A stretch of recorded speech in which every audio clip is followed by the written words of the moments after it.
Всем привет! С вами вновь студия подкастов, и мы продолжаем наш цикл «Живые истории». С вами я, его ведущая Милена Абдуллина. Сегодня мне будет помогать Глеб Лебедев. У нас в гостях супер необычный гость Джаггер Сикх. На секундочку, преподаватель английского языка из самого Лондона, специалист по разговорному и бизнес-английскому, основатель студии разговорного и бизнес-английского в Набережных Челнах и его прекрасная жена Екатерина. Всем здравствуйте. Здравствуйте. Здрасте. Как ваше настроение? Как доехали? Очень хорошо. How was your mood? How was your trip? To come here was great. I find Russia driving along the countryside is really beautiful. And all the way down, we were taking lots of pictures and videos, and we were seeing lots of animals along the way as well. It's really nice. Очень хорошо. Ему очень понравилось, когда мы ехали, все пейзажи российские, он ехал и просто снимал все. Я говорю, хотя бы немножко поснимай в портрете. Он любит снимать, получается, телефон держать вот так. И то есть он всю дорогу снимал, и я всю дорогу ехала. Вот, ну ему очень понравилась поездка сюда. Хорошо, это очень здорово. Вообще, ваш путь, наверное, один из самых необычных и интересных. Хотелось бы перейти к самому началу. Какая была ваша жизнь в Лондоне? Расскажите свой обычный день. So tell us about your journey, because it's probably was so interesting, and tell us about your life in London, your just normal day in London. Well, I would say growing up in London is an amazing city, and I'm thankful for the opportunity of growing up there. It's international, and being in London is maybe a little bit like growing up in Los Angeles, New York, or Moscow. It has many different opportunities, and you can go in any direction you like. You okay? We need to break it in parts, so I translate. Okay. Otherwise, you say so much, I don't remember the first part. Okay. Growing up in an international or global city gives you many opportunities. Так как он рос в таком многонациональном городе, и этот город дает обычно очень большие возможности. Yeah. So, for example, my older brother has a company. He's been running that for 20 years. My little brother has another company. He's a personal trainer. And after I finished university, I studied business management. I then went to work in finance for 15 years and was a wealth manager or financial advisor. У него есть два брата, у которых свои компании в Лондоне. Когда он закончил университет, он начал работать в финансовых компаниях, больших великобританских банках, то есть большие компании, которые очень-очень раскручены по всему миру, и он там работал несколько лет. Yeah. Go ahead. Ну, это очень интересно, что до этого вы работали в финансах, а сейчас преподаете английский язык. Как вы к этому пришли? Это был осознанный выбор? Very interesting journey. How did you come from being a financial advisor to being a teacher? Was it your own choice? Yeah, so it's an interesting journey because I find maybe decades ago someone would start in one job and do the same job until retirement, but I think life is very different now. Он раньше думал, что когда ты идешь куда-то учишься, потом ты идешь работаешь, то есть ты всю жизнь должен отучился и работаешь на одной профессии. Но сейчас мы в таком живем мире, когда это уже невозможно, нужно менять, что-то менять. Невозможно в одной профессии быть всю жизнь. And I find that after I became a husband and a father, my priorities changed, and I had to push myself to move away from being a complete workaholic and working in the finance world to doing something where I could spend more time with my family. И он, когда стал сначала мужем, потом отцом, он понял, что он больше не может работать как постоянно 24/7. То есть банкиры, финансисты, у них же как происходит? Они сидят в офисах очень долго, приходят с работой домой, и это та работа, которая требует концентрации, то есть ты не можешь себя отдавать... Тут я же добавлю, как жена, получается. Он приходил, да, он не мог себя отдавать семье, потому что он пишет отчеты, он пишет вот это вот все финансовые вот эти все документации, они очень должны быть сконцентрированы, то есть ты должен закрываться в комнате и работать. То есть это происходило в субботу, в воскресенье, то есть финансист, банкир — это такие работники, которые работают с понедельника по воскресенье. И он просто понял, что он хочет уделять больше времени семье. Я полностью согласна. В нынешнее время спокойно можно поменять профессию. И хотелось бы узнать вашу историю, как вы познакомились. Это достаточно очень необычно. Nowadays, yes, she agrees that the job, you need to change it. And she's interested in knowing how did we meet. Oh, yeah. Do you want to tell the story? Okay, I will tell the story. I don't know which story. There's different versions of the story. Yes. У нас разные Tell your версии. version, go on. Даже так. Да, Может, мы могли его послушать сначала от вас историю, а потом от Джаггера? So, everyone's saying I will start first. Я жила в Лондоне, и я работала в Старбаксе, и я была менеджером, то есть это кофейня, Starbucks — это кофейня, я была там менеджером, и я работала, то есть менеджер, он везде, он то на кассе стоит, принимает заказ, он еще был, получается, автопроезд, как у нас есть кофейня, автопроезды, и, получается, я там работала, он туда приходил как посетитель, но я не обращала внимания. А когда я увидела, когда он едет на машине, машина у него была бирюзового цвета. А когда он заказал напиток, это было латте с мятным сиропом, я просто вот так смотрела и думала, кто такой вообще пьет? Это как зубную пасту в кофе налить и выпить. Вот. Окей. Should I tell the real version now? One second. И как-то, начал приезжать, и все, и как-то мы поняли, что у нас пролетела искра, и все, пошло-поехало. You can tell now. The real version? Okay, let's Yeah. try. So it was interesting. I feel like sometimes the universe or the world guides you in a certain direction. So where I was living, I had a leak, and my property, shower, everything was all in a complete mess. So my insurance company, like repairing my place, they put me in a hotel which was down the road to where Kat worked. So every day I couldn't work from home because my house was a state. So I used to go to the coffee shop and I used to go and work from there. And I feel like the universe put me in that place to meet Kat and start a different chapter in my life. Он верит в то, что ничего не случайно, он верит в карму, он верит вот в эти высшие какие-то силы. И когда у него своя квартира была, и там произошел потоп, настолько сильный, что ему пришлось уехать из квартиры, и страховая компания поселила его в отель. И он там жил, и, получается, отель был ближе, где я работала, и он начал туда постоянно приезжать, потому что там интернет был бесплатный, и все, в общем, кофе, интернет, хорошая атмосфера, музыка, и как-то мы там познакомились, и все, и он понял, что вот та искра произошла, и он понял, что это какое-то, с высших сил, дарование с высших сил. Судьба. Судьба. It's a... Siddhava. No. Destiny. Oh, yes. There we are. Fate.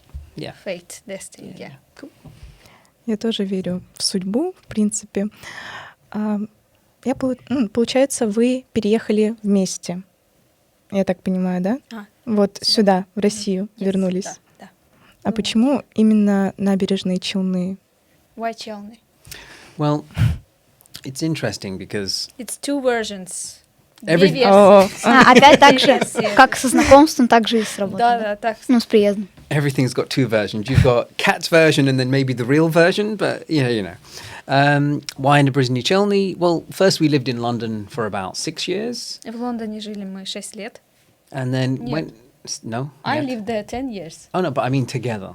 Ну, вместе, да, 6 лет, да. Yeah. So together, maybe 6-ish years. But then when we decided to make a change, we wanted somewhere that would be more family focused and somewhere which would be a different place where we could actually spend simple moments as a family, and I could change that from maybe the fast pace of life in London. So Kat has connections in this part of the world with her family living here, so it felt natural to come to Russia and take a look and see if this would suit us and our life. Так как мы прожили в Лондоне 6 лет, то есть мы устали от этого тяжелого ритма жизни. Это Лондон, он очень похож на Москву. То есть это такой же постоянный ритм, там нету где передохнуть. И мы устали, и мы решили, что нужно туда, где, во-первых, семейные ценности. Очень хотелось, чтобы страна, город был именно на семейных ценностях построен. И как-то у меня здесь есть друзья, родители, сестра, и все. И он решил, что да, было бы здорово переехать туда, где есть кто-то знакомый. То есть, чтобы не ехать в никуда. Ну, потому что в новой стране всегда сложно, то есть вообще приезжаешь в страну, если ты имеешь знакомого, то это какая-то опора, он показывает знакомые места, и ты уже, он для тебя ориентир, Да. и уже намного проще становится. А вот можно задам вопрос? Получается, почему именно учитель? То есть в России ведь не только можно быть учителем английского, можно применять свои навыки, которые поучены на прошлой работе, не только как в учительской сфере, а в чем-то в другом. So he's saying, first of all, that in... Hold on, Gleb speaks excellent English. Go ahead. Yeah, sorry. Like, Go on. I forgot all the words. It's okay. We have expert translator here. Go on. Yeah. So, first of all, he said that when you move to another country, it's difficult because you're alone. But when you have someone here, like friends, family, it's like your...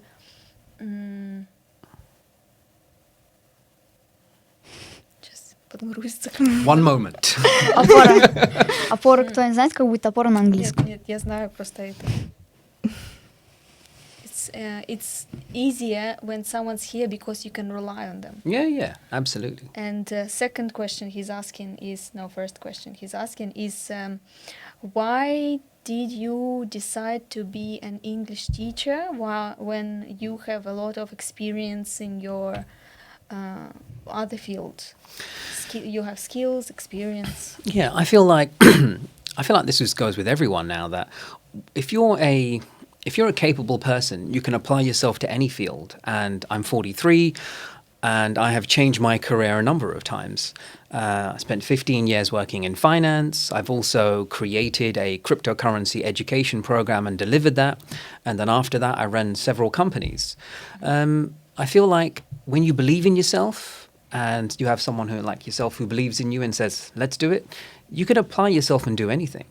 But directly with the question, I find when I was working in finance, I was teaching people how to manage their money, invest their money, to retire, achieve their goals, whether that be buying property, looking after their family, whatever it may be. So I feel like when I was working in finance, I was teaching. Yeah? Uchito. And then when I was doing cryptocurrency, I was teaching again. And now I am teaching English and business English. I feel like it's just an extension of what I used to do in terms of teaching. And I need to translate that Yeah, all. just teaching finance, teaching crypto, teaching Okay, English. so I'll take Yeah. out the main points. Yes. Great. Это что я могу помочь перевести? Просто там очень много говорить легче уже сказать саму суть. И сама суть такова, что он был раньше, то есть когда он занимался финансами людей, он учил. Когда он занимался образовательной деятельностью криптовалют, он учил.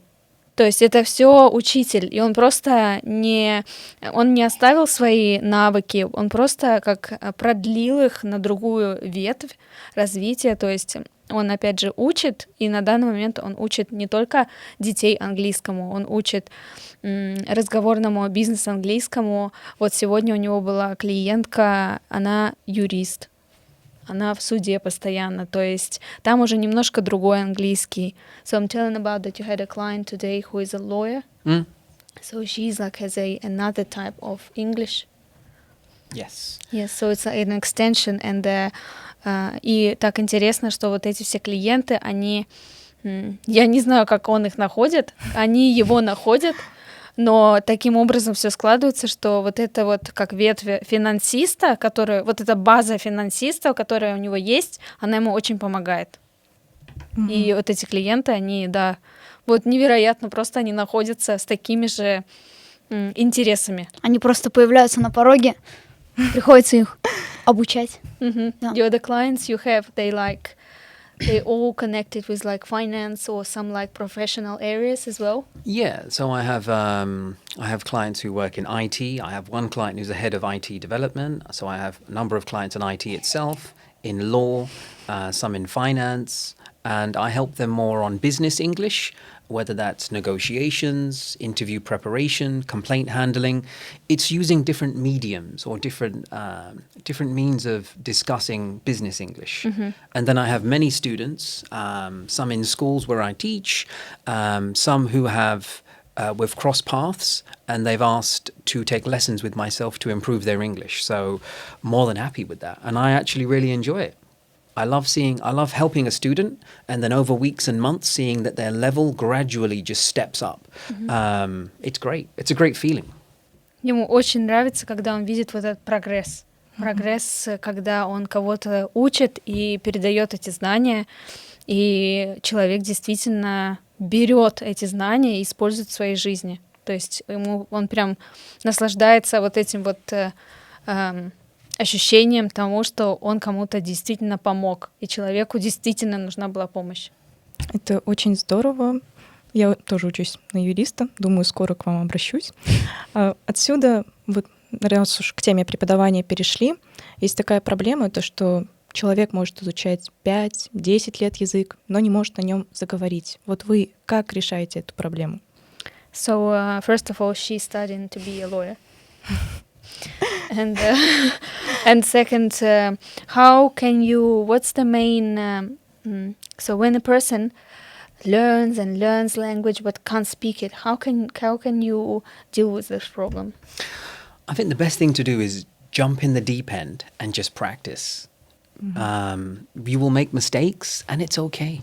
I encourage in my classes just to speak, and I wouldn't even tend to correct small errors along the way. I would say if you want to learn something, it's easy to sit in your room and read and become familiar, but the best thing you can do is practice.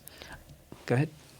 Практиковать. Лучшее, что можно делать, это практиковать. И он, да, даже для меня было удивительно, что он не корректирует ошибки, он очень часто он хочет, чтобы ученик заговорил. То есть он хочет, чтобы ученик заговорил, потому что главная проблема — они не разговаривают.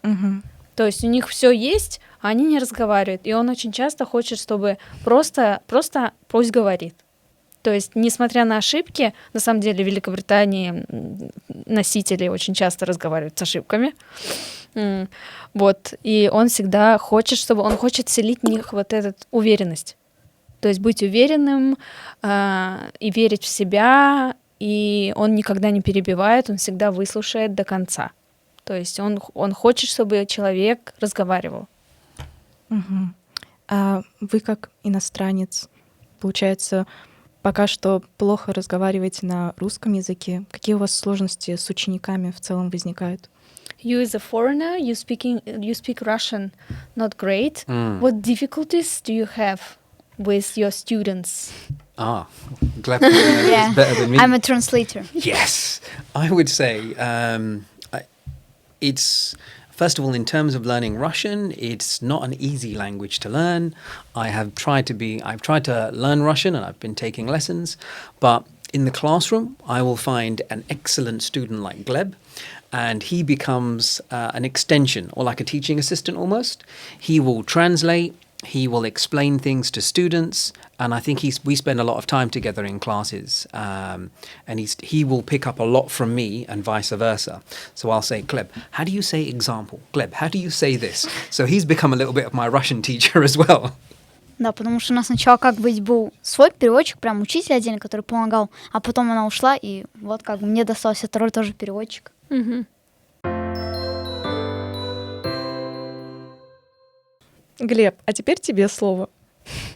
Ну, то есть у меня во время нашего разговора появился вопрос, а вот это еще, скажем так, роль учителя English драмы, то есть он был просто учителем английского, то есть учил людей, а вот актерскому мастерству, то, что эти сценки мы показываем, как ему вообще это пришло? Это шло оптом, скажем так, к работе учителя английского дополнительного, или захотел сам где-то учился этому актерскому мастерству? Like, you know, because you're not only English teacher, we also have English drama. And like, have you studied anywhere this drama skills? Because like, or you, or director gave like you to be a teacher of this lesson only because you know English and it's English drama. Like, have you skills, drama skills? Well, Have you get them somewhere? yeah, so in London, I was in a few plays, and that's something I really enjoyed. So, for example, in London, in the school I went to, Little Ilford School, we did Romeo and Juliet by Shakespeare, and we would do plays within the school. And in that particular play, I played Romeo. So I really enjoyed actually reading and seeing the stories come together. And as a young teenager, the idea of reading a story and someone wrote this hundreds of years ago, it's like, wow. Someone else's perspective on a journey in life almost. So in terms of teaching drama, I love drama. I love film. You can ask my wife, I'm a bit of a film buff. And the idea of teaching students, not just English, but actually to express themselves, I really love it. I mean, how did you find me as a teacher when it came to drama? What did you think? Можете перевести, пожалуйста, именно последний фрагмент, это что-то упустил мысль. Пока сосредоточен. Так, он спросил, как тебе понравились ли тебе уроки английской драмы и он в роли учителя английской драмы. То есть Like, you're good at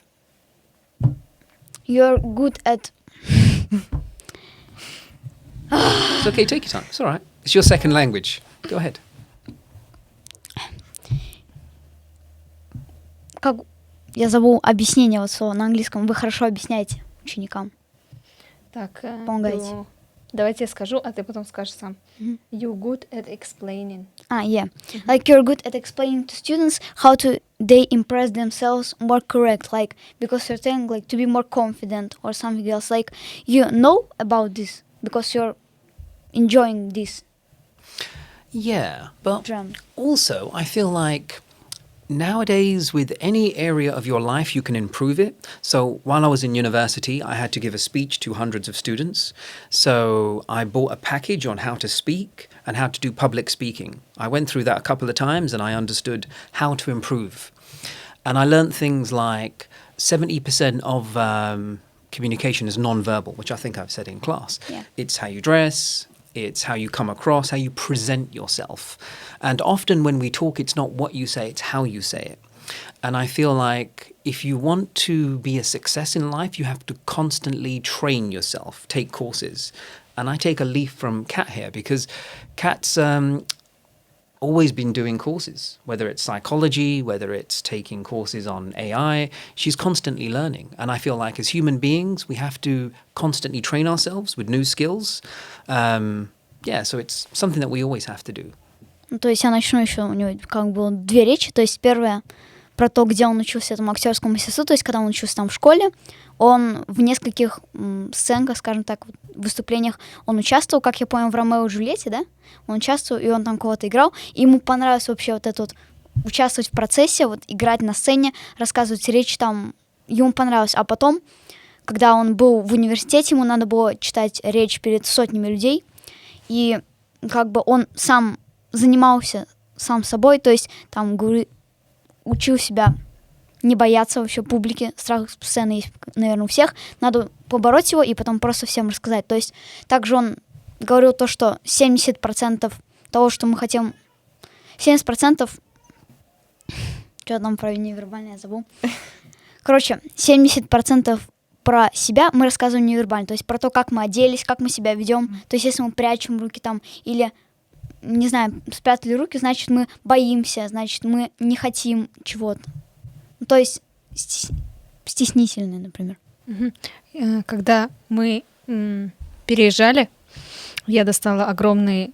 у нас был внизу подвал, где мы складировали книги, все вот этот весь хлам, в общем. И я достала огромную коробку книг, и у него были книги на то язык жестов, как человек себя ведет, руки, как одевается, когда там чешет затылок, когда нос. Мы же знаем вот эти, что там, если нос почешешь, врешь, там еще что-то. В общем, и у него это было, и я смотрю, думаю, боже мой, человек настолько все этот... то есть ему интересны мелкие детали. I'm telling how I found that book about gestures, like when you scratching your nose, you lie.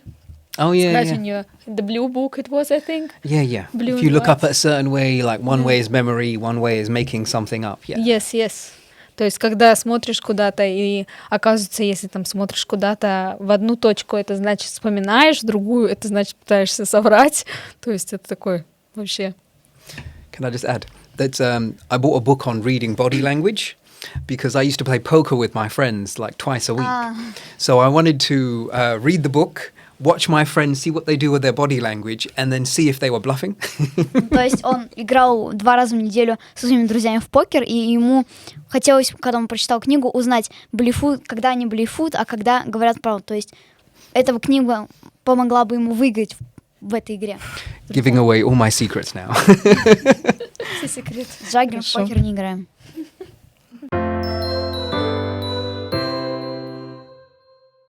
Глеб, ну, обучение, преподавание — это, конечно, хорошо, а вот как он учит русский язык? And how do you learn Russian? So, Russian is not an easy language for me. I think learning languages is quite hard, especially for me. I had a teacher online. I used to take a couple of lessons a week and I would practice with my wife. But I think some people learn languages easier than others. Maybe I learned finance easier, or AI, or teaching certain things. Even my daughter speaks better, and my daughter's 3. She speaks better Russian than me now. Ну, то есть он говорит то, что у него есть репетитор, с которым у него несколько уроков в неделю. Вот. И так как бы со своей женой, с Екатериной, он тоже обучается. Потому что она... И его дочь, Аврора, ей 3 года, и она уже лучше, чем он говорит по-русски, потому что как бы жила в этой среде уже год целый. Вот. Вот очень интересна ваша адаптация к новой стране. Может, были какие-то неловкие ситуации или забавные? And about your adaptation to Russia, maybe there were some weird or funny situations with someone. Yeah, so to be honest, when we arrived first, I think I was really like leaning on Kat because the language barrier was like, I couldn't speak. I couldn't even say hello when we started. But slowly I let go and started to go to the shop myself. And it's funny, the first time I went to the shop, like the Petorichka, I was trying to pay by card, but I left my wallet at home because I'm just smart. And then I tried to use my phone and I couldn't use it. So I called my wife and I said, oh my God.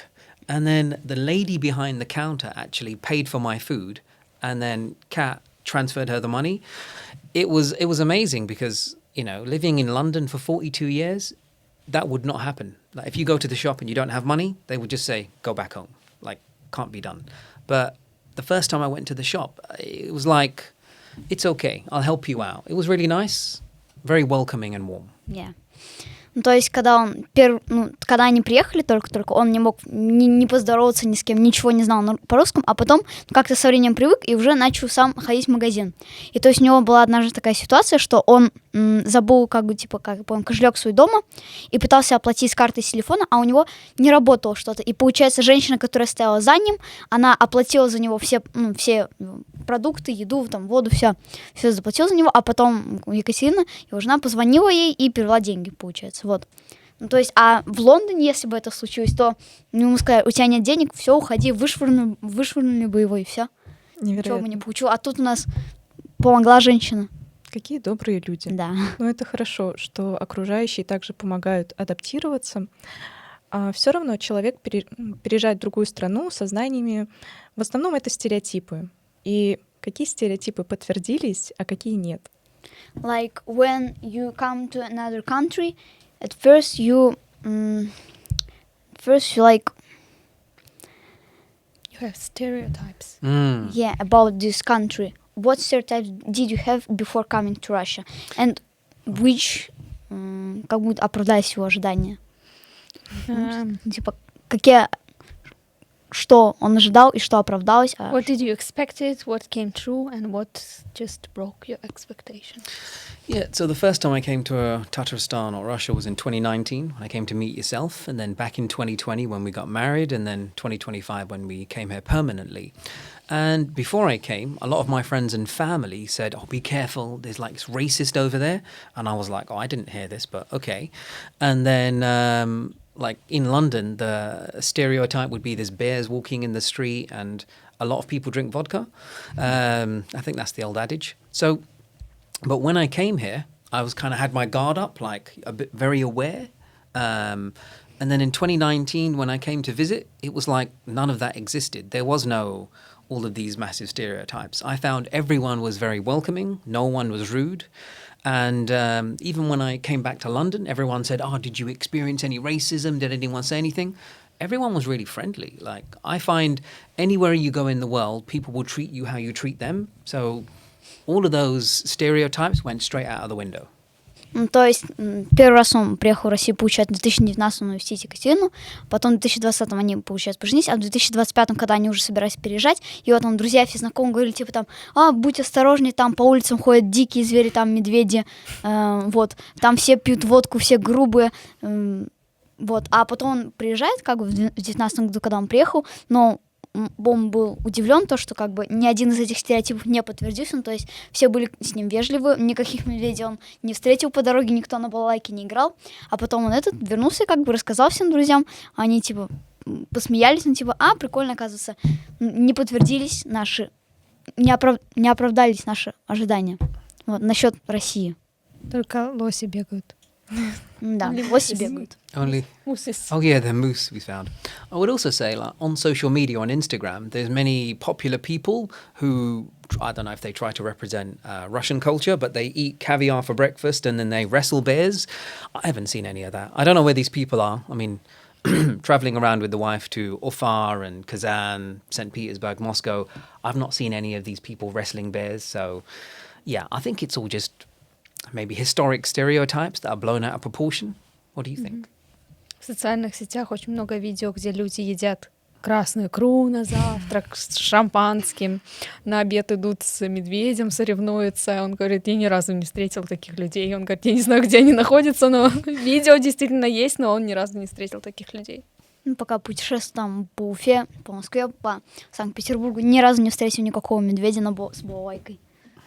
Все нормально было. Так. Наверное, Екатерина уже познакомила вас с национальной кухней. Что вам понравилось? Что попробовали? What national food did you like here? The food's been really amazing. So we went to a few restaurants with the family. Pilaf, I really like this. It's a little bit like biryani in Indian culture. Yeah. Так, у нас в Sunrise-City на 3-м этаже какой? Чайхана, вот, чайхана пилав. Плов. Мы его называем пилав. Вот. И ему очень там понравилось. Там очень похоже на индийскую кухню. Yeah. I also like a lot of the shashlik I like, and the shawarma I'm a big fan. That's probably my to-go thing to eat when we pop out. Also, I like a lot of the soups here. Like the borscht is really nice, especially when my wife makes it.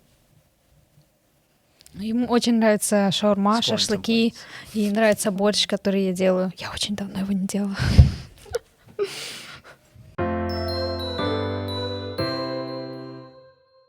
Food which you like, ingredients to food and for dishes, like in shops, is it different from London ingredients? Yeah. So Like something that you have in London and we don't have in Russia, and yeah, so maybe you can help out here, but when we used to go, so probably over here you have Petorichka and Magnet. Yeah. The big shops in London would be Sainsbury's, Tesco, Asda, shops like this. And I'm used to going into the shop and seeing all of the normal labels like Heinz and Kellogg's. This is my normal labels. It's a bit of a culture shock coming into a shop and not being able to read any label, and I don't even know what things are. So it's fun. If I want to go and buy almond milk or buy fine butter, like I made a mistake yesterday, I have to use my translator and then go up to a shop, someone, and say, "Oh, isvanitse.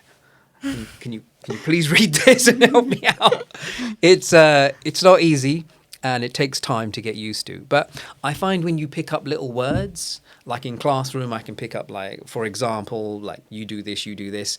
Learning little words and phrases makes life so much easier.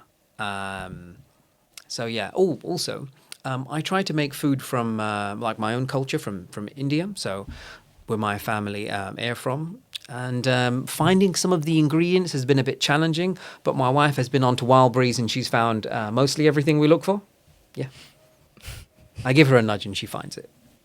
So we have to translate all of that you said. Нормально, я часть запомнил. Okay. То я есть, will когда start. он приходил в магазин в Лондоне, он привык видеть там все Хейнс, все вот эти вот продукты, а когда он приходит в Россию, он как бы видит продукт, а не может прочитать, что на этикетке. Может, это масло, может, это кетчуп, а оказывается вообще что-то абсолютно другое.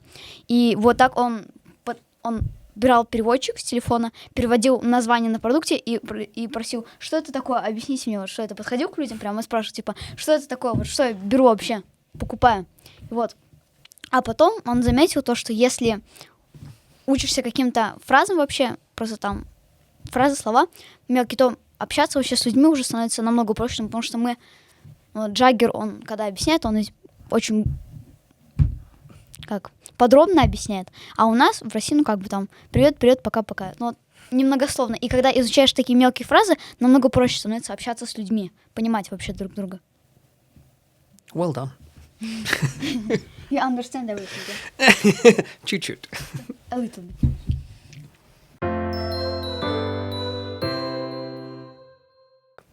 Так, хорошо, с едой разобрались. А погода, климат, как вам? How is climate in Russia? Well, to be honest, I think that's one of the big things to get used to. In London, you could say the weather is similar all year round. You know, it's a little bit in the teens, might rain every day. During the summer, you might get 6 to 8 weeks of it being hotter. They're having a bit of a heat wave over there now. But in Russia, during the winter, you can go over here to minus 30, minus 36. Yeah. Oh my God. Like, getting used to that is a challenge. And I walk my dog twice a day. So I go out in the morning and my wife got me some specialist clothing, which is really thick and padded.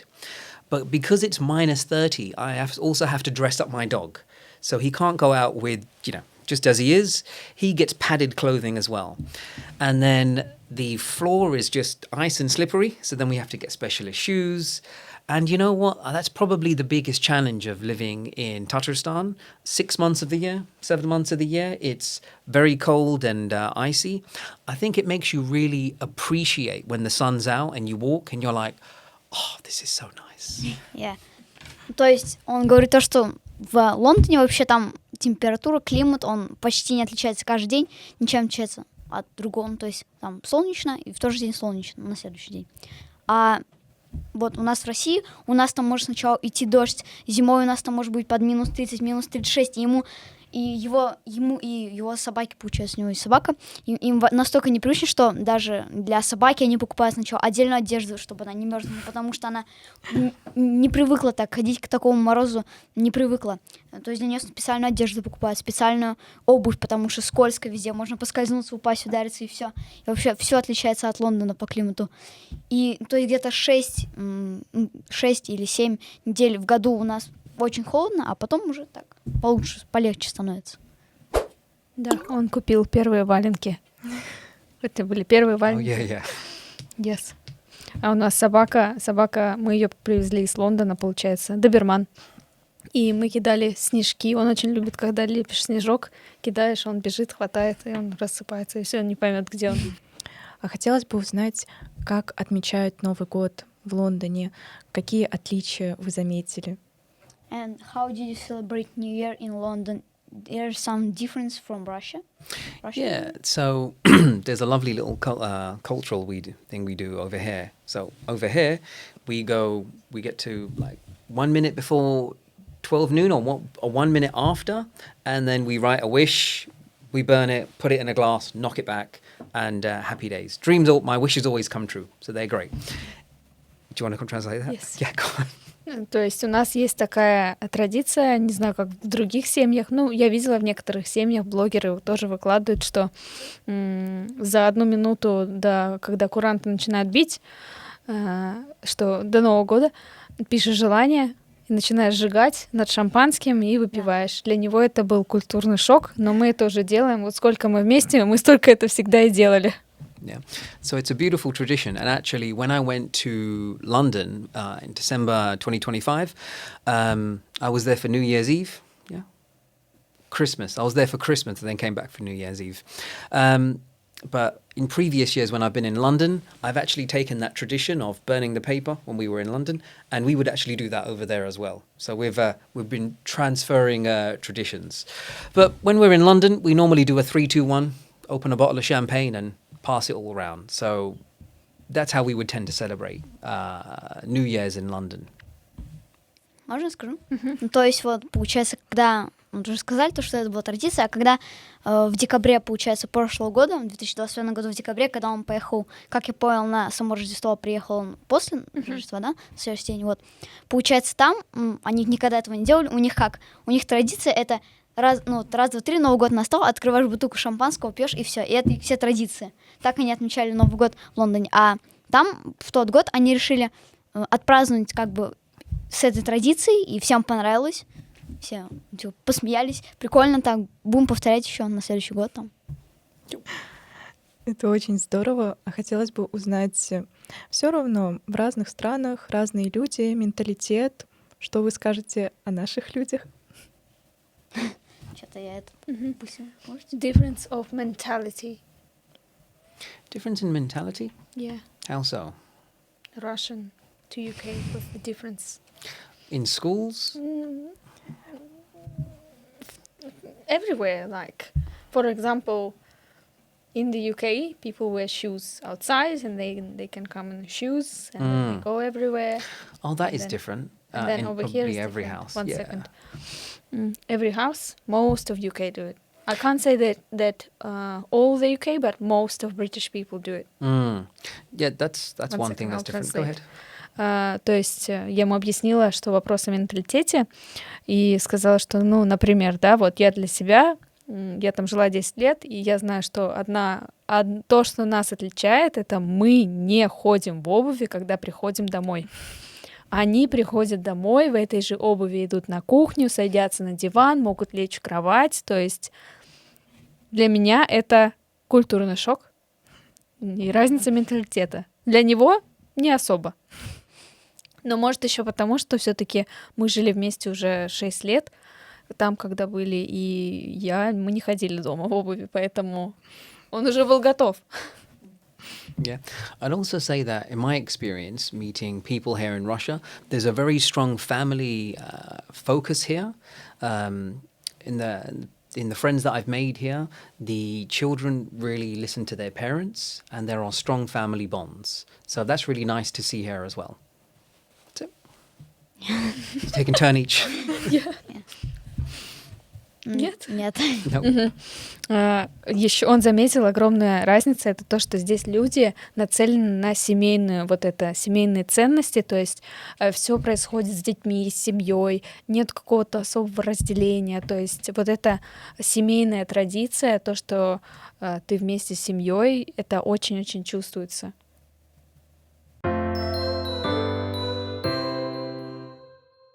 Так, каждый из вас побыл в роли иностранца. Очень хотелось бы узнать ваш опыт, как к вам относились в Лондоне, и ваш опыт, как вам стали относиться здесь. Experience of being as a foreigner. First me, and then Не.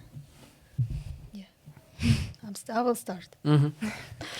Ну, так, за 10 лет жизни, ну, вообще никак, всем все равно, там всем все равно, кто ты есть, но разница менталитета только в одном.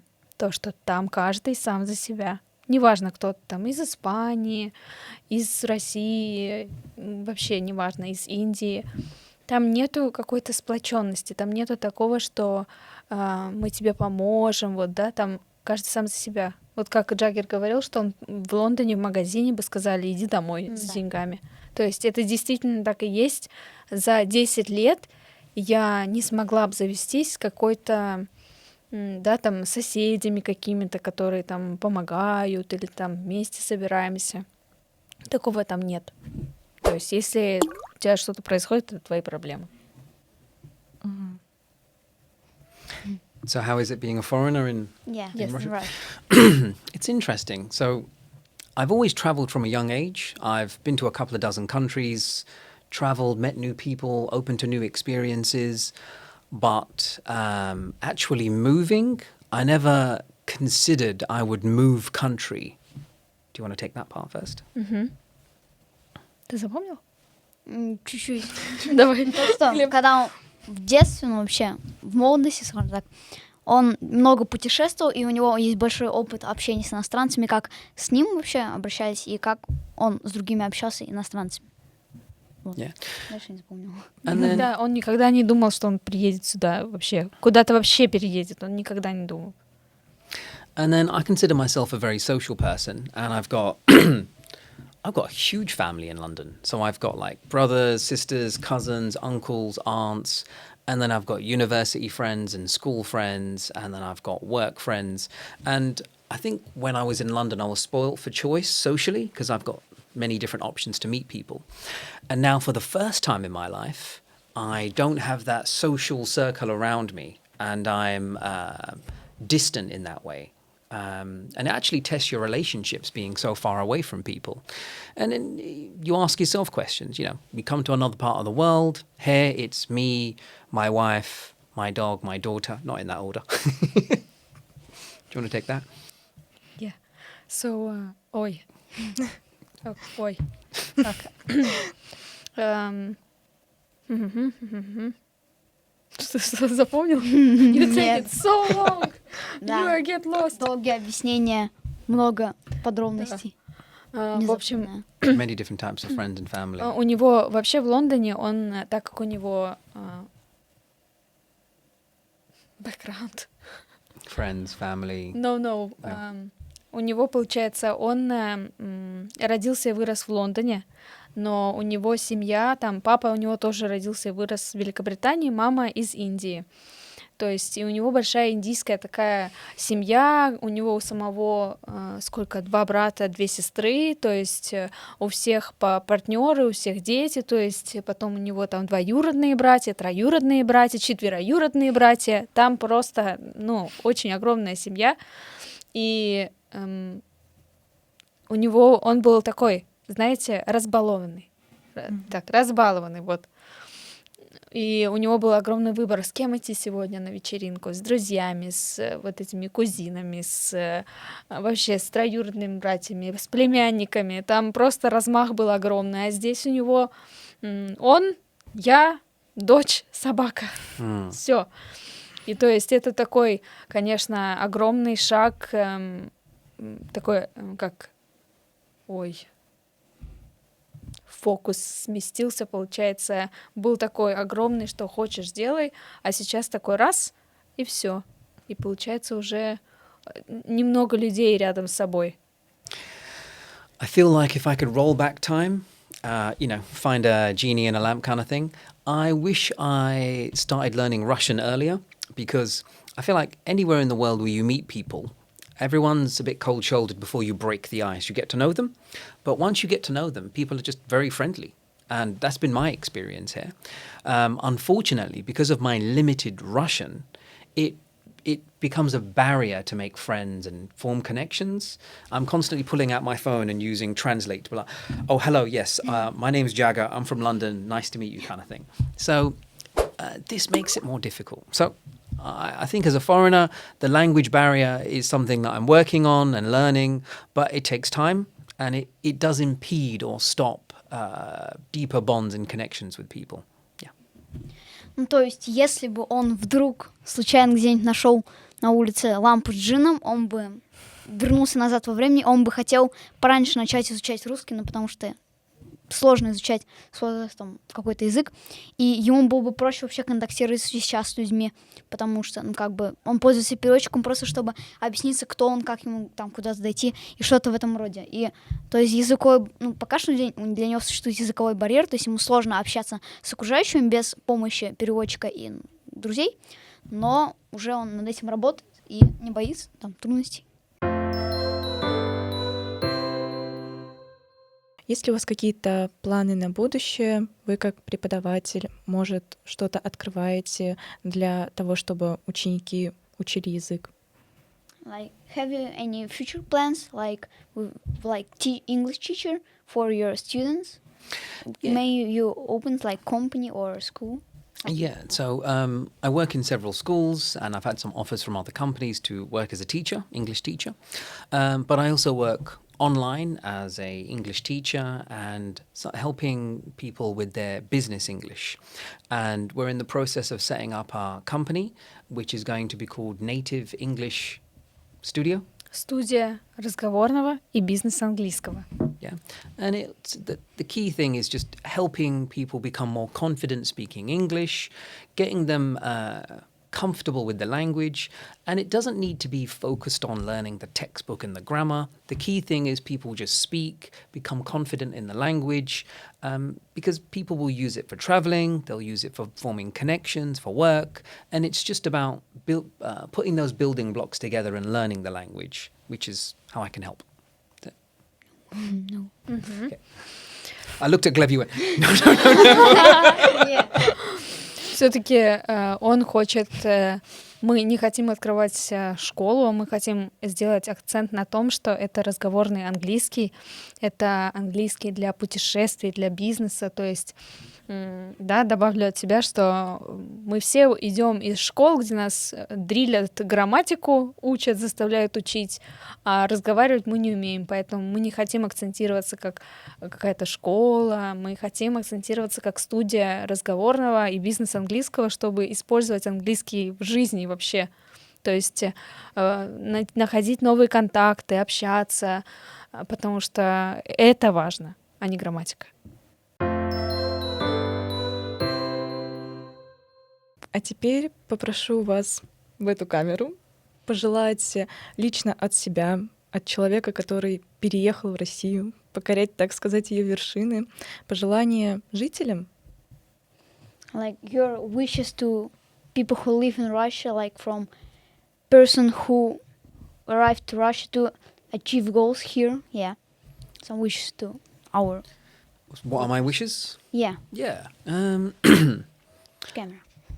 I think it's worth people knowing that the limitations on yourself, the only limitations are the one you put on yourself, and you can achieve anything you want to in any way, any direction you want to go. And like I said earlier, decades ago, you would do one job and you would probably do this until you retire. Life has changed now, partly because of technology, for many reasons, but now we do many different roles. So I used to work in finance, then I dabbled in cryptocurrencies, ran some businesses. Now I'm an English teacher. I think anything you apply yourself to, you can do. So I'm here now in Tatarstan. I'm here to help, and feedback's been good. Students enjoy listening and learning from a native English speaker, and I want to continue doing this in different directions and facets, not just with English and drama, but also with business English, continuing to help people with preparing for interviews in English, negotiation skills, and opening up into different areas here. That's what I want to do, helping people out. Yeah. Now me. Okay. Yes, what I'm gonna say. Так, что я хочу сказать? Я сама... его вперед. Да. Ой. Ну, кратко. Окей. I now have to translate. Yes, I was waiting for this. О Yes. май год. Так, что же он сказал? Он сказал, что никогда не ставьте лимиты на свою жизнь, на какие-то свои решения. Всегда старайтесь достигать того, что вы хотите, пробовать, потому что мы уже не живем в том мире, когда ты отучился, и ты работаешь на одной работе до пенсии, выходишь на пенсию, и все. Мы сейчас живем в таком мире, когда нужно пробовать новое, двигаться со временем, с ритмом, и меняться, и не бояться этого делать. А я от тебя хочу сказать, что как человек, который переезжал очень много раз, как человек, который был в разных культурах, менталитетах, хочется сказать, что никогда не сдавайтесь, всегда пробуйте, даже если что-то не получается, ну и все равно, ну и берете и еще пробуете. Потому что не получится один раз, не получится второй раз, получится третий раз или четвертый. Но если быть уверенным в себе и не бояться делать, как я человек, который переехал в эту страну, в Лондоне у меня никого не было, я там жила без своих родственников, то есть и сейчас я стараюсь опираться на себя, то есть имейте опору, и тогда у вас все получится. Спасибо большое нашим замечательным гостям. Спасибо их пожеланиям нам. А на этом все. Смотрите наши дальнейшие выпуски. Всем пока-пока. Пока. Bye. Bye-bye.